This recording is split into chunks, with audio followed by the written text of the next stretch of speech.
नमस्कार मंडळी, कसे आहेत तुम्ही सगळेजण.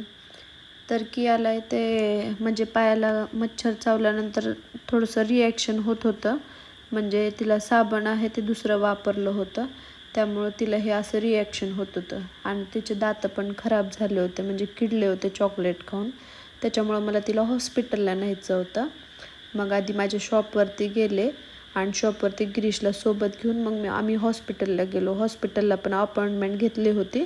हॉस्पिटलला गेलो, तिथे जाऊन चिठ्ठी वगैरे काढून घेतली. आणि किया तिथे गेल्या गेल्या एक साईडला शॉप होतं, तिथे फुगा मागत होती, म्हणजे बॉल मागत होती. तर दे दे म्हणत होती, पण मी तरी पण नाही दिले. मी म्हणलं आपण जाताना घेऊयात म्हणून असं बोलले. मग तिच्या पप्पासोबत बसली थोड्या वेळ ती, आणि तिचे पप्पा उठून मग एक साईडला जाऊन बसले. मग ती एकटीच बेंचवरती बसली.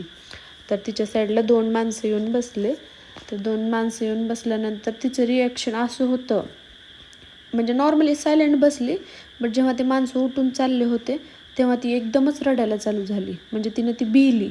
पण मला तेव्हा बघताना, मी तिच्यासमोरच बसले होते, पण मला बघताना मला असं काही वाटलं नाही.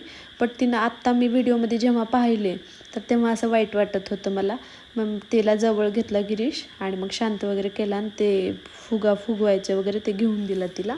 मग त्यानंतर आम्ही डॉक्टरला वगैरे दाखवून मग जाताना आम्ही म्हणजे नॉर्मली शेवपुरी वगैरे खाल्ली, तिला शेव वगैरे दिलं खायला.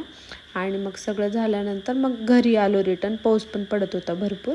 आणि घरी आलं की चालू ह्या दोघांची धिंगामस्ती चालू कियाची.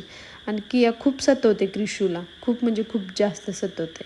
आणि पण एक एकदा असं वाटतं की लेकरांना काहीच होऊ नये, आपल्याला झालं तरी